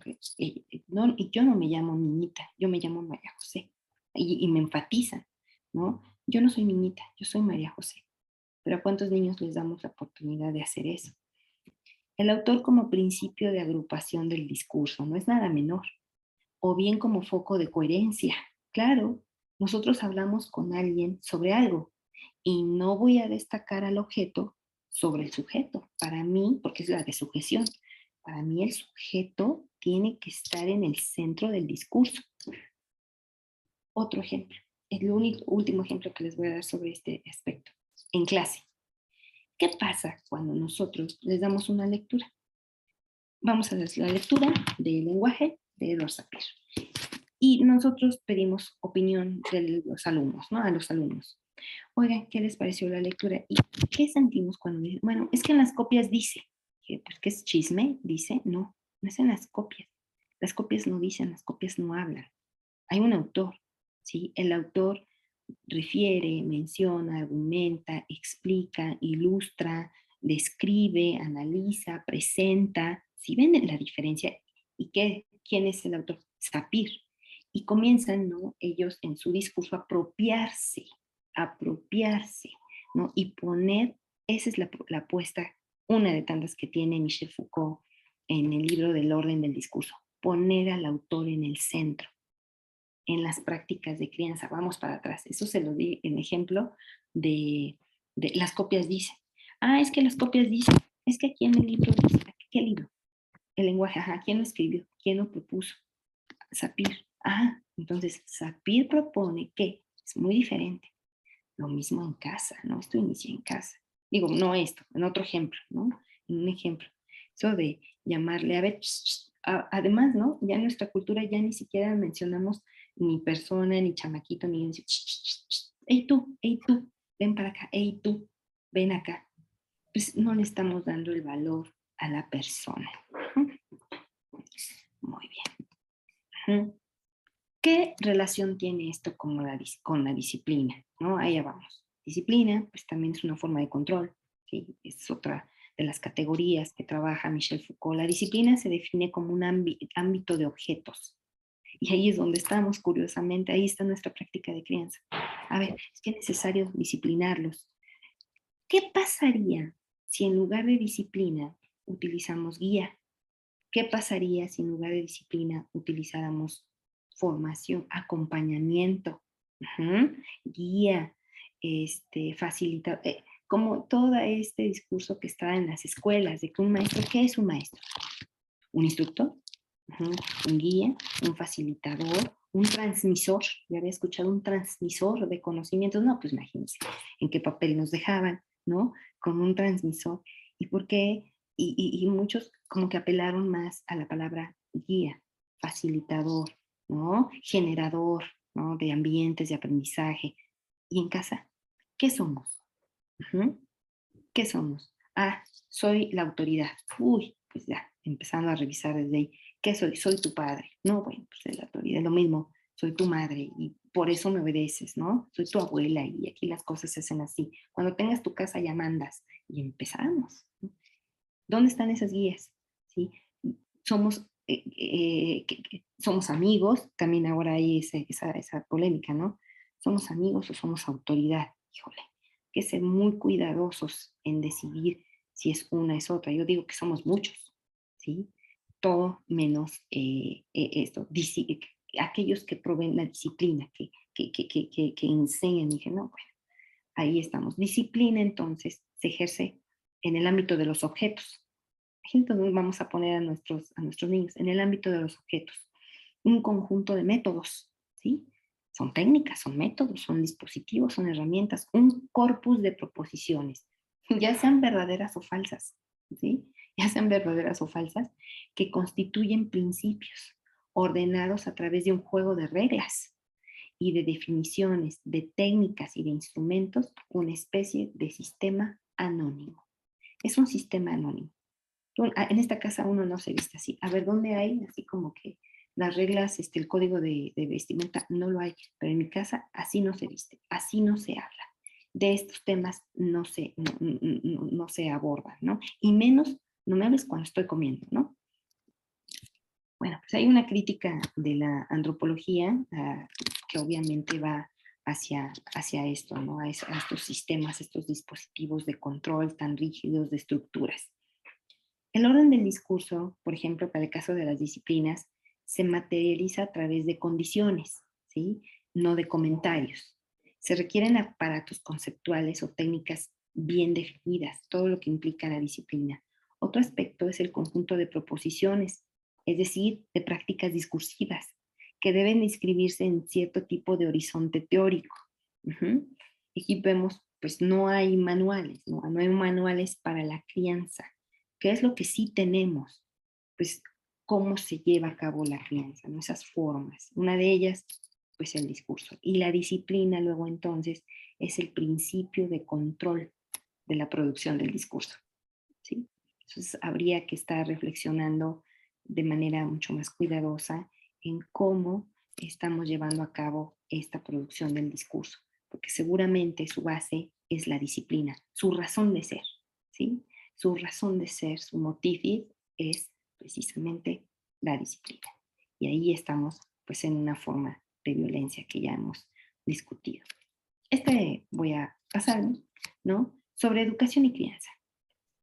La adecuación del discurso que Michel Foucault afirma lo siguiente: la educación, por más que sea legalmente el instrumento gracias al cual todo tipo de individuo en una sociedad como la nuestra puede acceder a cualquier tipo de discurso, se sabe que sigue en su distribución en lo que permite y en lo que impide, las líneas que le vienen marcadas por las distancias, las oposiciones, perdón, ahí typo, y las luchas de clases sociales. Todo sistema de educación es una forma política de mantener o modificar la adecuación de los discursos. Repito, todo sistema de educación, entre ellos la familiar, es una forma política de mantener o modificar la adecuación de los discursos con los saberes y los poderes que implican. En este sentido, en cada cuerpo social, entre un hombre y una mujer, en una estructura familiar, ¿no? La que sea. Porque, bueno, en México, en el 2014, la OMS publicó 18 formas de estructuras familiares para el caso de México. Entre un maestro y un alumno, entre el que sabe y el que no sabe, pasan relaciones de poder que no son la proyección pura y simple del gran poder del soberano sobre los individuos. Son más bien el suelo movedizo, ¿sí?, y concreto sobre el que ese poder se encarna o que lleva las condiciones de posibilidad de su funcionamiento. Así funciona una sociedad, ¿no? Sobre estas bases que son las relaciones de poder. ¿Cuáles son las bases de una sociedad? De acuerdo con Foucault, las relaciones de poder, ¿sí?, que no son de manera ni puras ni simples, ¿no?, del poder soberano que tienen los individuos. Y aquí vienen más que afirmaciones, preguntas, y de ahí paso a las conclusiones. Una pregunta: ¿qué es después de todo un sistema de crianza? Sino una ritualización del habla. Eso es, ¿no? Un sistema de crianza nos lleva, ¿no?, a como un sinónimo, ¿cómo podría utilizarlo o interpretarlo desde la antropología lingüística? Como una ritualización del habla, sin una cualificación y una fijación de las formaciones para los sujetos que hablan, ¿sí?, sino la constitución de un grupo doctrinal. Nos llevan a esas doctrinas. Realmente, ¿cómo criamos? ¿A partir de qué? ¿Cuáles son nuestras bases? Se hacen grupos doctrinales, cuando menos difusos, y una distribución y una adecuación del discurso, de los poderes y de los saberes. Así es donde está la crianza. Primera conclusión: ¿cómo se ordena el discurso? ¿No? Existen los rituales de habla, se hacen sociedades de los discursos, hay grupos doctrinales, fíjense cómo va, ¿no?, gradualmente, hasta llegar a ser las adecuaciones sociales. Además, los valores y significados lingüísticos, antes de ser aprendidos en un ambiente de educación formal, como la escuela, se adquieren de manera natural en nuestro primer entorno, la familia. Es ahí donde se gesta la transferibilidad de la cultura, Esto sucede en un marco de poder no visible, la microfísica del poder, en un marco de poder no visible, pero que controla, disciplina, educa, forja el carácter y la personalidad, sobre todo la identidad de quienes la experimentamos. En estos procesos se construyen las relaciones o lógicas sociales, económicas, políticas, académicas, ¿no?, culturales, y las enseñanzas se condicionan por medio de patrones discursivos, los roles que coadyuvan a la construcción de identidad de hombres y mujeres, desde una edad temprana hasta alcanzar una edad adulta. Ante esto, Se tiene que las prácticas discursivas son compartidas y transmitidas de generación en generación y juegan un papel importante en la construcción de la identidad de hombres y mujeres, ¿no? Hasta alcanzar a los rasgos más comunes de la cultura. Y una propuesta, porque fue mucha problematización, mucha teoría, un poco de teoría, ¿no? Para sustentar esto, una propuesta, dar la palabra. ¿De dónde deriva esta propuesta? Michel Foucault propiamente. Dar la palabra, el diálogo, ¿no? Que hay toda una teoría de la comunicación sobre el diálogo, desde los griegos hasta, ¿no? Habermas, en la negociación, en la teoría de la comunicación habermasiana, que tiene toda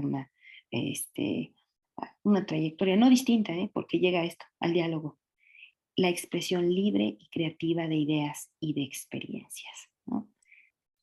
Gracias por la escucha. Aquí es donde termino esto. Sé que por la hora, es la hora de la comida y no les quiero quitar más su tiempo y traté de comprimir esto lo más que pude, ¿no? Porque además de que esto me apasiona, me va metiendo y me va haciendo esto el marco más denso. Muchas gracias. Al contrario, Nancy, gracias a ti. Yo iba tomando notas, haciendo una suerte de vínculos, de conexiones, porque tenemos como varias cosas en común. Sabes que trabajo asuntos de lingüística también, trabajo asuntos que tienen que ver con el uso del léxico en educación secundaria y las relaciones de convivencia que ocurren entre uno y otro, ¿no? Bueno, mientras se van animando a participar para comentar o preguntar, ya sea ya hay por ahí algunas manos levantadas y tal, fíjate que el asunto que toca sobre la crianza y cómo el discurso a través de la palabra es poder de alguna manera, lo noto con el léxico que utilizan alumnos de secundaria, primero entre ellos una suerte de sociolecto, en donde parece que esta categoría que tú también has utilizado, la forma de significar, de representarle, ha sido disminuida en mucho y utilizan palabras altisonantes de repente en donde no se representa lo que es, sino otra cosa.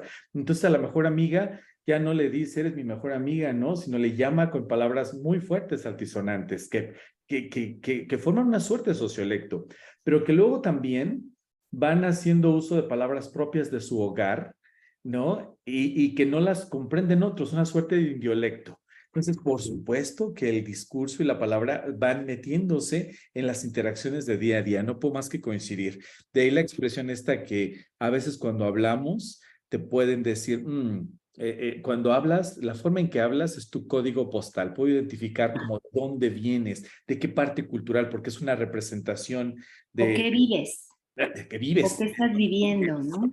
¿No? Definitivo. Y lleva para dar la palabra a nuestros colegas, finalmente, mi último comentario. En adquisición de lenguas, tú sabes, Krashen asegura que hay un periodo por ahí de silencio, de silent period, el cual no quiere decir que sea un periodo en donde no se aprenda, en donde no se signifique. Entonces, también, como tú lo decías, de niños o de tal la familia, aunque no se use lingüísticamente algo, ¿no? Que la lengua no se manifieste en la cultura se está manifestando en la lengua del sujeto, del individuo, porque está en este periodo de silencio y entonces el input, mientras este sea comprensible, va quedándose ahí y eventualmente esto pues va a aflorar, ¿no? Y si le agregamos la hipótesis esta del filtro afectivo que tú al final tocabas, ¿cómo es que se construye? ¿Con qué características, no? Los suprasegmentos, es una palabra, pero si me la dijo de un tono amable, Así es. se disminuye. Ah, pero si el tono, y aunque la palabra sea neutral, ¿no? Señora, señor, por supuesto que entonces, notas, ahí el asunto interesante de cultura con lengua, con discurso y con poder. Por supuesto, no puedo más que estar de acuerdo. Demos la palabra, Nancy, a colegas, a comentarios, y entonces tú irás interviniendo ya sea uno a uno o a más. ¿Te parece? Adelante. Pues, Lalo, tienes la mano levantada. Adelante, por favor, Lalo Pérez. Hola, ¿qué tal? Nancy, muchas gracias por acompañarnos en este seminario. Felicidades, primero que nada. Me encantó cómo planteas este tema de la culpa y el valor de la persona, de entrada, ¿no? Y esta charla pues me pone a pensar en un montón de cosas. pero precisamente intentaré ser breve, ¿no? Por lo que diré al final de mis comentarios. Me generó mucho sentido cuando dices que de repente como adultos o como docentes incluso, como profesores, primero los silenciamos a los chicos y después queremos que hablen. Pero cuando les damos la oportunidad de que hablen, queremos que digan lo que nosotros queremos escuchar.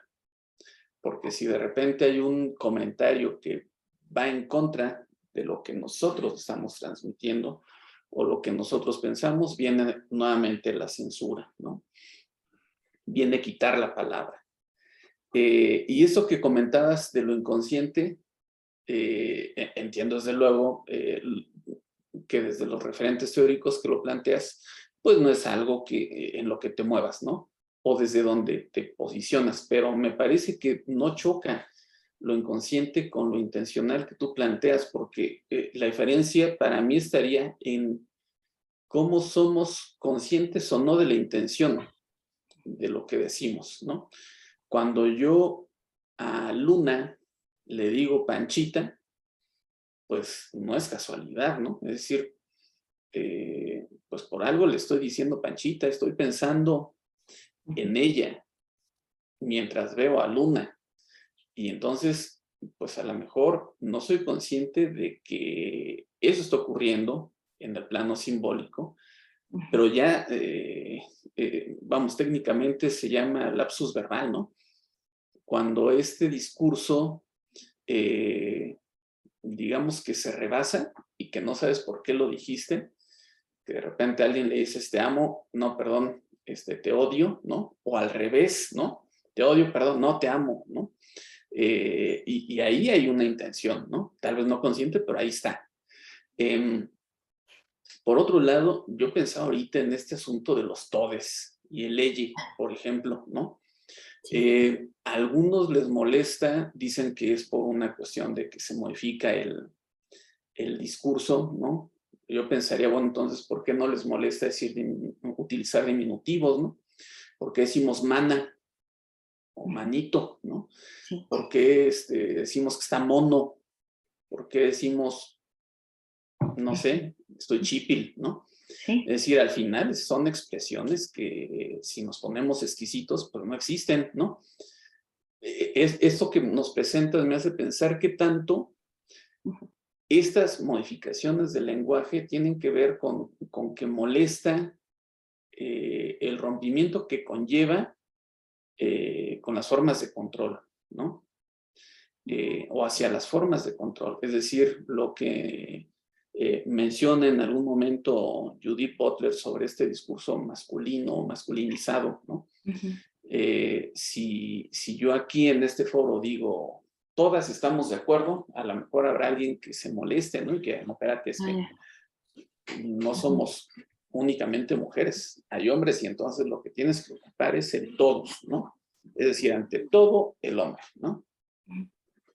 Si yo digo todes, pues entonces ya es como quitar del nicho a ese hombre al que se le rinde culto, ¿no? Y entonces quito al hombre y ¿qué voy a poner en ese nicho ahora? A un todes, ¿no? Tal vez por ahí genera cierto ruido o incluso también me pone a pensar qué tanto pues está precisamente desde esta lógica Foucaultiana, ¿no? En donde lo corporal es importante, qué tanto el ley, por ejemplo, rompe con esta lógica naturista, fisiológica de la realidad, ¿no? Porque si digo ella, ¿qué es? O sea, ¿en qué cuerpo lo asigno o lo amarro, ¿no? No es él ni es ella, es decir, no es hombre ni es mujer. Y entonces rompe con esta lógica dicotómica del sexo, ¿no? De lo anatómico. Ella cabe para ambos y entonces pues ya no gusta a algunos. Lo entendería así, ¿no? Okay. Y pues sobre todo me preguntaría, ¿en dónde está el peligro de usar el todes, no? Es decir, ¿por qué genera tanto ruido? ¿Por qué se convierte para algunos en algo que molesta, en algo que amenaza, ¿no? En fin, por otro lado, pues efectivamente decimos lo que pensamos, es decir, pensamiento y habla no son procesos desconectados, y entonces, pues lo que decimos como broma, pues qué tanto es broma, ¿no? Ya lo comentabas tú, qué tanto es casualidad, ¿no? Cómo habrá pensamiento reflexivo, si se controla el discurso. Es decir, todo eso me pone a pensar. Y finalmente cierro, espero no meterme un autogol, ¿no? Pero cierro con esto que decías del deseo del discurso, ¿no? Cómo en la academia El también discurso nos como objeto gusta. de deseo. Exacto, ¿no? Cómo en la academia también nos gusta el micrófono. Es decir, al final en la academia nos gusta tener la palabra y creo que se refleja precisamente ese deseo por la palabra, ¿no? Te agradezco mucho tu compañía, todo lo que nos compartes y de mi parte sería todo. Muchas gracias. Gracias por sus comentarios. Claro que sí, la tomé nota. Gracias, un gusto. Gracias, Lalo. Pues no sé, Nancy, si quieras comentar un poco en lo que alguna otra participación. Veo ahí a Nacho también ya listo, o algunos otros colegas que nos acompañan. Sabes que Gracias. estamos distribuidos a lo largo y ancho de la entidad, de nuestro estado, en varias de las divisiones, tanto de la UAM como del Instituto Superior de Ciencias de la Educación del Estado de México. Nancy, adelante. Sí, bueno, sobre lo que comentaste del léxico en estudiantes de secundaria, pues sí, valdría la pena revisar, ¿no? Sobre todo, qué hay detrás de esas expresiones, qué es lo que nos está diciendo, no las palabras, sino lo que las palabras esconden, ¿sí? ¿Cuál es realmente la función, ahora sí, simbólica, que tienen cierto tipo de expresiones que son muy recurrentes en los estudiantes? Por ejemplo, mi tesis de maestría precisamente revisó los actos mandativos, y así lo puse, ¿no? Muy a propósito, muy provocador, según yo, ¿verdad? Los actos mandativos que existe para revisar el discurso que se da a las interacciones entre profesor-estudiantes. ¿Quién tiene la palabra? Como dijo hace un ratito profesor Eduardo, ¿no? El doctor Eduardo, pues es que nos encanta el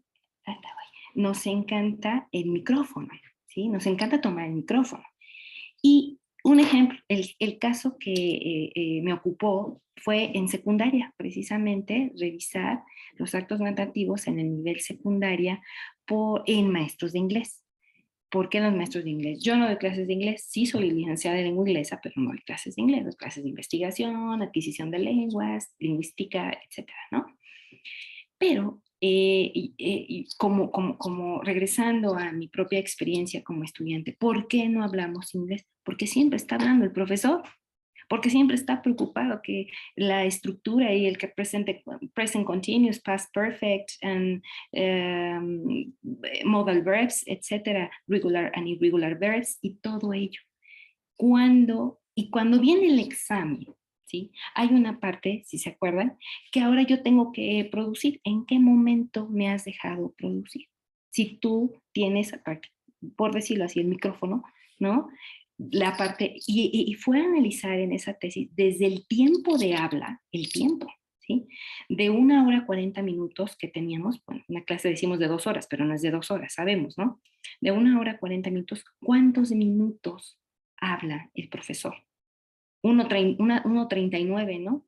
O bueno, 1:30 y la estudiante que pasó lista, que, bueno, 3 minutos, ¿sí? Y el otro nada más repitieron y repitieron en el resto de minutos, ¿no? Que quedaron.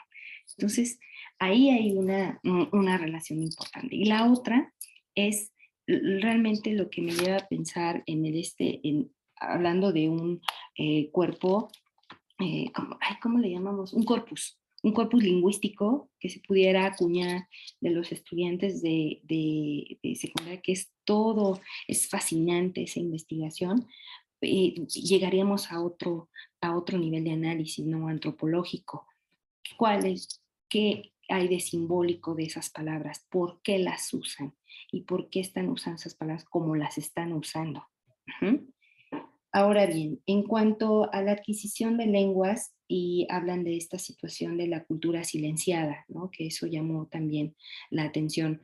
Sí, efectivamente, Stephen Krashen tiene sobre Silent Period y cognitivamente, ¿no? Hay una respuesta tanto cognitiva como social, ¿eh? Porque también Stephen Krashen, en lo personal, es uno de mis investigadores favoritos, sobre todo ahora. No tuve la oportunidad de conocerlo en el 2018 en Texas A&M, en la universidad. Entonces, ahí hay otro textito que también lo recomiendo mucho, que es de Ira Shore y Paulo Freire, y es Miedo y Osadía, sobre cultura de silencio. Miedo y osadía. El papel que tiene el lenguaje, ¿no? En el caso en el ámbito educativo, Paulo Freire, ¿no? En el ámbito educativo, cómo estamos generando también nosotros una cultura de silencio. ¿Por qué pasa esto? Creo que también el profesor Eduardo preguntaba, ¿por qué pasa esto, no? Del silencio. Probablemente porque en la escuela los alumnos no encuentran un discurso, no se ven reflejados en el discurso que se valora en la escuela, ¿sí? El discurso que es altamente, más que realmente, es altamente controlado, ¿no? Exacto, no se reflejan y luego entonces es un silencio que puede tener diferentes matices. Hay todo un procesamiento, una comprensión, ¿no? Un nivel de comprensión que puede estar pasando.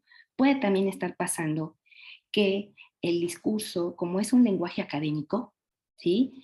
Está alejado del lenguaje que ellos emplean en la cotidianidad. Es decir, ¿cuál es una de las principales causas del bajo rendimiento académico? Es el no desarrollo del lenguaje académico, ¿sí? Es decir, no es que el alumno no sepa, no tenga un conjunto de saberes, simplemente no tiene forma lingüística de expresarlo, de transportarlo, de manifestarlo, de desarrollarlo, ¿sí? No hay esa posibilidad, no cuenta con ese dispositivo. Y eso es lo que, esto está en un libro de Swires, 2004, en donde, y Fillmore también, sí, una de las causas que explica el bajo rendimiento académico es el exiguo desarrollo del lenguaje académico, ¿sí? El examen, no es que no sepas el examen, no sabes el formato, ¿sí? Y no comprendes, estamos hablando de comprensión lectora, ¿no? Que es todo un tema ahí, no comprendes instrucciones, no comprendes esto, no es que no sepa, es que como la forma en cómo se transporta y lo que estamos evaluando y valorando en la escuela, es distinto al lenguaje y ahí se produce un distanciamiento. ¿Qué nos sucede cuando escuchamos a extranjeros? Cuando estamos frente a extranjeros y están los alemanes, nos quedamos callados, ¿verdad? Algunos de ustedes sí hablarán alemán y entonces van a intervenir en una posible conversación. Pero cuando nos preguntan en una lengua, en un código que no reconocemos, pues ¿qué hacemos? Nos callamos, ¿verdad? Recordamos, por ejemplo, nuestras clases de inglés con las primeras y la maestra se soltaba el profesor y nosotros calladitos, hermanos, nos íbamos hasta atrás porque, híjole, si viene Nancy y me pregunta, ¿qué le digo? ¿No? Calladitos, calladitos, calladitos, porque no comprendemos. Uh-huh. Lo mismo puede suceder en una lengua materna, no comprendo, ¿sí? ¿Qué nos dicen los jóvenes en casa, los niños? Es que no te comprendo. ¿Y tú qué? Pues no hablo suficiente español. ¿Qué crees? No. El lenguaje de los padres, y ahí está en Ira Shore y Paulo Freire, Miedo y Osadía, el lenguaje de los padres, de los criadores, de los que están a cargo de la crianza, ¿no? Es distinto al lenguaje de los niños y de los jóvenes. Y hasta decimos, ¿es que hablamos idiomas diferentes o qué? Sí, no idiomas, pero códigos sí, como el código del profesor y el código del estudiante. O, ¿qué pasa nos sucede con los textos académicos, ¿no? Que son demasiado, tienen un lenguaje muy especializado, ¿sí? A mí me sucedió con el texto, a ver, de semiología, no. Problemas de lingüística general, de Benveniste, ¿no? Me sucede con problemas de lingüística general. Por ejemplo, este texto es bastante didáctico, ¿sí? En mi clase de antropología lingüística, pero no así con el de problemas de lingüística general de Benveniste. Es muy especializado. Y está en español. Ajá. Y dicen los alumnos, es que no lo comprendo, no lo entiendo. Regresé 1000 veces. Otro texto, Pensamiento salvaje de Levi Strauss, especializado en antropología, ¿no? El pensamiento salvaje. ¿no? Denso en la carga descriptiva, etcétera, etcétera. Y dice, es que no lo entiendo, y tuvo que regresar y regresar y regresar, ¿no? ¿Por qué? Porque, y esto en español, porque son códigos distintos. ¿Y qué se produce? Silencio. Ajá. Si se hace un lado u otro, se produce silencio. Ahora bien, sobre la culpa, el valor de la persona, sí, son cargas simbólicas que nos llevan a generar toda una cultura, como la cultura de la culpabilidad, ¿no? Y que eso, ¿no? Remite al valor de la persona. Y eso me va a detener o me va a posibilitar en relacionarme con los demás o a reproducir, que es donde estamos, la violencia, ¿no? Fueron violentos conmigo y entonces creemos que estamos en un determinismo lingüístico y no. Entonces yo voy a ser violenta con mis hijas y mis hijas van a ser violentas con sus padres. Si no estamos suficientemente conscientes de romper esas cadenas, ¿no? Porque forma parte de nuestro repertorio. Nuestra crianza va forjando nuestro carácter, ¿sí?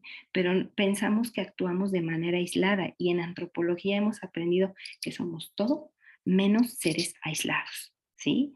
No somos seres gregarios, por el contrario, ¿sí? Seres que actuamos en colectivos, en comunidades, y afectamos lo que pensemos, lo que hagamos, lo que digamos, afecta al otro, ¿sí? Afecta al otro.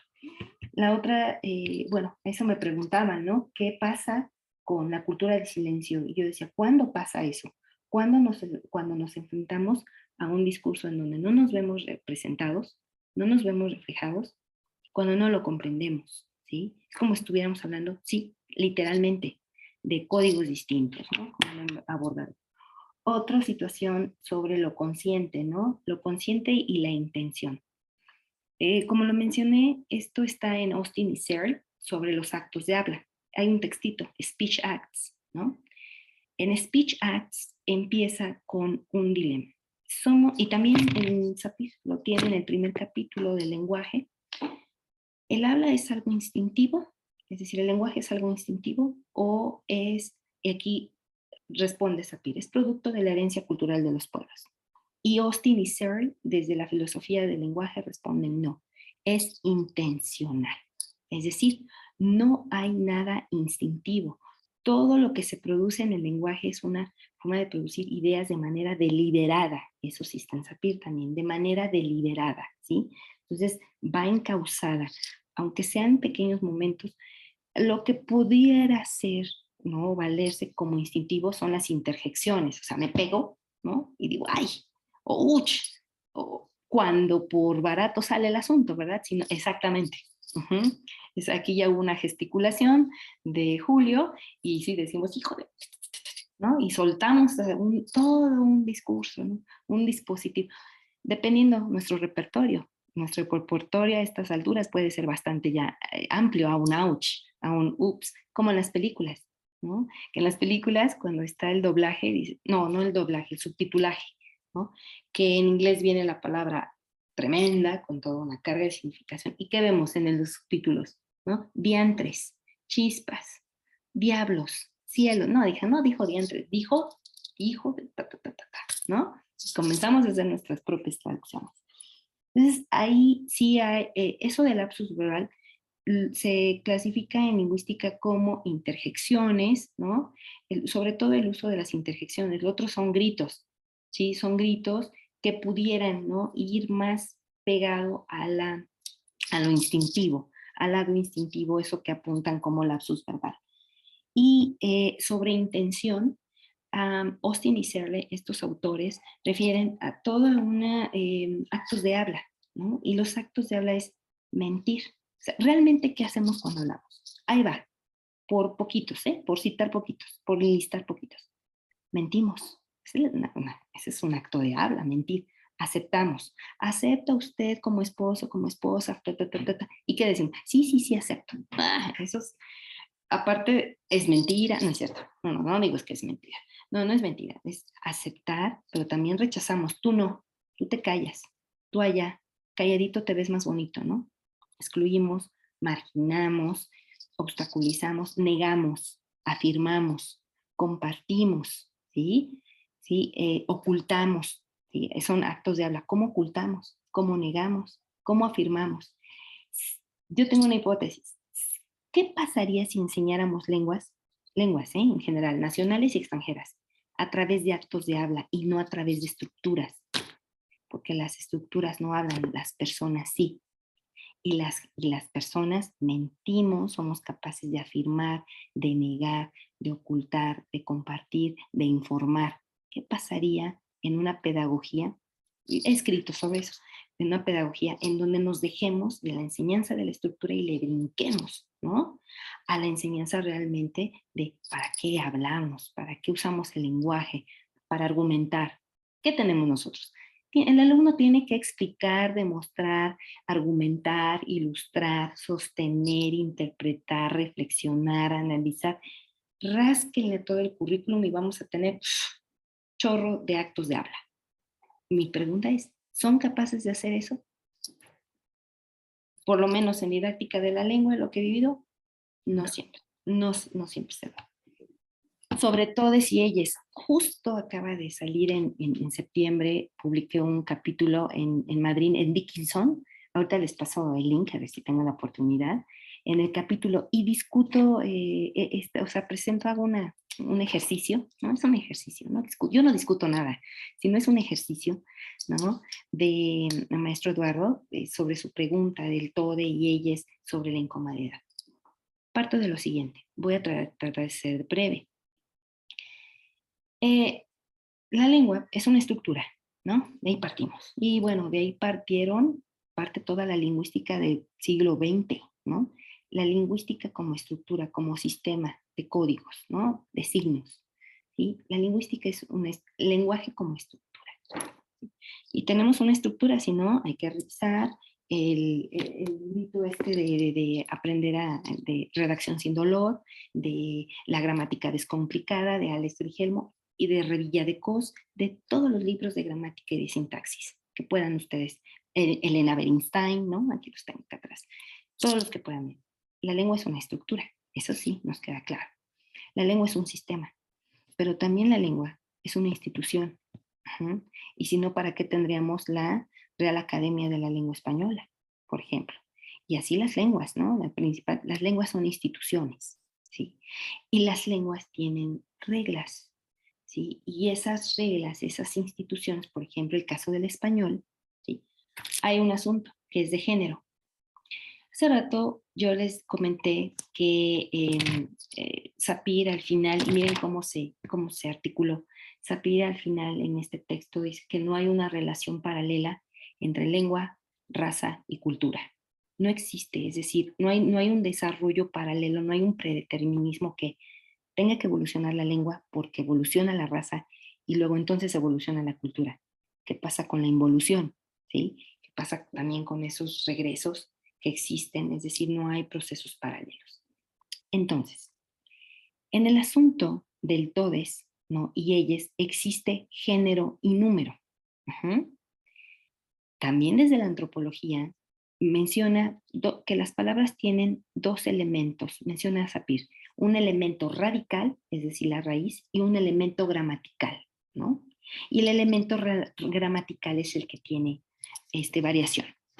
Ahora, ¿dónde podemos ubicar al todo de ellas, maestres y todo lo que escuchamos, ¿no? Porque lo he escuchado en conferencias, ¿eh? Lo he escuchado a profesores, ¿sí? Dicen todos, todas y todes, ¿no? En alguna presentación, ¿sí? Todas, todos y todes sean bienvenidos. Ya lo he escuchado como parte de los cursos. No tengo, no tendría por qué, no es mi opinión la que cuenta. ¿Dónde entra? Entra en la cantidad, en la variación. ¿Y qué es variante? ¿Qué es un acto individual? El habla. Son formas de habla. Y advierto, difícilmente van a entrar a la estructura. ¿Cuánto tiempo tiene que pasar? La lengua general, yo no digo que es sincrónica, ¿no? Es decir, no tiene movimiento, no. ¿No? Pero imagínense, ¿cuál sería el costo? Les pregunto a mis alumnos, ¿cuál sería el costo de aceptar toda la variación que se da en la lengua? Por ejemplo, tenemos pues, ¿no? La palabra pues. Termina en pus, ¿no? Ops, ¿no? Ya ni siquiera pues. Entonces, ¿no? La palabra es entonces, el adverbio es entonces. ¿En qué termina? Tons. ¿Tons qué? Imagínense, ¿no? ¿Cuál sería el costo de aceptar toda la variación? No es OXXO, es el OXXO para muchas personas. No es Pepsi, es la Pepsi o la Pepsi. No es pizza o pizza, es la pizza, ¿no? Hemos escuchado. Todo eso. Haciendo así un trabajo de campo, saliéndome aquí a la parada del camión, del autobús, y escucho. Entonces, ¿para dónde? Entonces, ¿para dónde vamos? Entonces, ¿para dónde? Entonces, sí, que no. O sea, todo es, si lo aceptáramos en la estructura, en el código, en la lengua, ¿cuál sería el costo? La comunicación. En breve tiempo no nos vamos a entender. ¿Cuál es una de las características que tiene un sistema? Y con eso comencé, es universal. La universalización versus la particularización. Tiene una discusión muy interesante Lévi-Strauss, universalización y particularización. ¿Qué es universal? La lengua, el código, ¿sí? ¿Por qué? Porque un ruso, si quiere aprender español, abre, ¿no? Un texto de gramática, de vocabulario, etc. y aprende español. Nosotros si queremos aprender ruso, ¿qué hacemos? Lo mismo, ¿no? Entramos a clases y abrimos. Imagínense, ¿no? Sería como la Torre de Babel, así como en su pleno auge.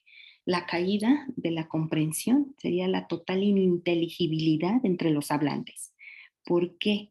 Porque si ahora acepto todo es ellos y etcétera. Imagínense para un turco que ya aprendió todos y todas, ya aprendió género y número. Y ahora se va a enfrentar al todo y ellos y cuando se usa el todo. Imagínense, para nosotros lo vemos de una mirada aquí, de cerca. Pero cuando realizamos esta condición, una, la lengua, el código, es una entidad social, es por convencionalidad social. Es decir, es el resultado de acuerdos sociales. La lengua es social. ¿Qué es individual? ¿Qué puede ser individual y particularizante? El habla. Y con eso no hay ningún problema. Tú puedes decir haiga, ¿sí? Podemos decir haiga sido como haiga sido. Bueno, lo dijo un expresidente, ¿no? Haiga sido como haiga sido. Ajá. Y el haiga sido como haiga sido de Calderón, sí, lo dijo, se dice, el haiga se usa, pero la escritura es una institución. Y ahí, pues yo lo puedo transcribir en un trabajo antropológico, pero no tiene las características, ¿no? de la lengua estandarizada, más que estandarizada, institucionalizada. ¿De acuerdo? No sé si puedo contestar un poco con esto. ¿Sí? ¿Hay toda una cantidad de variación? Sí, la va a haber una variación. Aquí es una variación por movimiento social. Hay un movimiento feminista, es un movimiento social, ¿no? ¿Están de acuerdo? Es un movimiento. Y que tiene una implicación de cambio lingüístico, pero es una implicación de un movimiento, no de la sociedad. ¿Sí me entienden? La lengua es universal, es de la sociedad. No todos estamos ahí, ¿sí? Y no es que no me incomode, no es que me incomode, es por estos principios, los principios de reconocer que es lengua versus habla. Y en el habla está la variación, hay cabida de todo esto. Efectivamente, la lengua es un constructo social, ¿no? Como comentan. Oye, Nancy, quisiéramos tener un poquitito más de tiempo para otra pregunta, Sí. toda vez que una colega tiene la mano levantada, para cerrar y, bueno, hacerte por ahí manita de puerco, valga el uso de estas Para el expresiones, cierre. para volver contigo a algún otro momento y anclar algo, pues más, otra sesión con algo mucho más específico que ahora haya salido. Si quieren hablamos sobre el eye y el no, todes por y eso. ejemplo. Sí. Ana Belén, tenías la mano levantada. Adelante Adelante. para cerrar con tu Sí, pregunta. claro, sí. Claro, sí, una disculpa por no encender la cámara, pero acá la red es muy mala. Saludos desde por acá. Doctora Nancy, un placer escucharla y tenerla aquí compartiendo en el seminario. A mí también me surgen muchísimas ideas, ojalá que acepte la invitación que le hace Julio para darle a la discusión. Porque justo esta última parte que se está discutiendo, creo que es algo que todavía tiene mucho por desmenuzar, ¿no? Yo también tengo una formación lingüística en mi formación inicial, y yo pienso más que en este asunto de la reproducción del lenguaje, que fue usted argumentando un poco de la mano de esta mirada disciplinaria de la lingüística, pero también como entretejida con esta mirada de Foucault, a mí me parece que sería pertinente ponerla en diálogo, ponerla en discusión con esta otra categoría que también propone Austin de la performatividad y que recupera Judith Butler para precisamente pensar estas posibilidades de relación de estructura y sujeto que habla, o estas estructuras que a veces tenemos como esta idea muy instaurada de que la estructura tiene que prevalecer, la estructura es lo que determina. Me parece que esta otra categoría de performatividad, en el que el acto del habla es capaz de no solamente de crear significado, sino de proponer nuevos sentidos y de modificar, o sea, por supuesto que es capaz de ir modificando las relaciones humanas, ¿no? Entonces, ahí creo que hay una discusión que ahorita no nos va a alcanzar a estar en 3 minutos que nos quedan, pero creo que por ahí valdría la pena incluso recuperar esas epistemologías feministas que no son solamente movimientos sociales, en la que estamos para nuestra. Entonces, cuenta dejarlo ahí, que es el que en una siguiente sesión o en otro momento le podamos dar cauce al diálogo. Muchísimas gracias, doctora. Gracias por los comentarios, sí. Pues adelante, doctora Nancy, unas palabras finales de cierre con esto que ha tocado Ana Belén para continuar con pues nuestras actividades esta tarde. Adelante, doctora. ¿Sí? ¿Alguien más? ¿Tiene algún Creo comentario? que no. Tengo acá, Eduardo Pérez comenta que la lengua es un constructo social dinámico. Si no fuera así, seguirían presentes formas como fuistes o vistes, que antes eran expresiones aceptadas y ahora son relacionadas con sectores de la población con bajos niveles de educación. Pese al PUS, OTS, etcétera, la comunicación se logra. Al aprender inglés, aprendemos modismos. Ahora, wanna be, la cuestión es no institucionalizar, sino cuestionar por qué ella molesta y el por qué ella no molesta. Gracias, doctora Nancy de Oscar. Me deja pensando sobre lo paradójico que resulta pensar que el lenguaje es fundamental para crear identidad, pero que a la vez somete y sujeta al ser. Muchas gracias. ¿No? Bueno, pues de mi parte les agradezco la escucha, su tiempo valioso y la invitación para poder compartir estas reflexiones con ustedes. Muchas gracias. No, al contrario, a usted, doctora Guadalupe Nancy Nava Gómez. El Instituto Superior de Ciencias de la Educación del Estado de México le extiende un pues grato reconocimiento y constancia por la charla el día de hoy. Se la hacemos llegar al correo electrónico que aparece por acá a la brevedad.